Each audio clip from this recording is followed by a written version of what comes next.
بسم اللہ الرحمن الرحیم۔ اللہ تعالیٰ نے فرمایا جو تم بھلائی کرو اللہ تعالیٰ اس کو جاننے والے ہیں۔ تو اللہ تعالیٰ کا فرمان ہے جو بھی تم بھلائی کا کام کرو اللہ تعالیٰ اس کو جانتے ہیں۔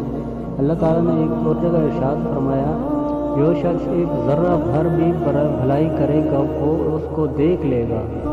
اللہ تعالیٰ کا فرمان ہے جس نے کوئی نیک عمل کیا بس وہ اس کے اپنے نفس کے لیے ہے۔ آیات سلسلہ میں بہت ہیں، حدیث بھی بہت زیادہ ہیں، چند یہاں مذکور ہیں۔ تو حضرت ابو ذر بن جنادہ رضی اللہ تعالیٰ عنہ سے روایت ہے کہ میں نے عرض کیا یا رسول اللہ صلی اللہ علیہ وسلم کون سا عمل زیادہ فضیلت والا ہے؟ تو آپ صلی اللہ علیہ وسلم نے ارشاد فرمایا اللہ پر ایمان اور اس کی راہ میں جہاد۔ میں نے عرض کیا کون سا غلام آزاد کرنا زیادہ افضل ہے؟ تو ارشاد فرمایا جو مالک کے ہاں سب سے اعلیٰ ہو اور سب سے زیادہ قیمتی ہو۔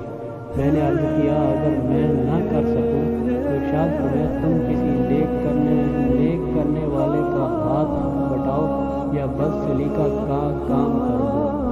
میں نے عرض کیا یا رسول اللہ صلی اللہ علیہ وسلم پھر کیا حکم ہے اگر میں ان میں سے بعض کاموں سے عاجز رہوں؟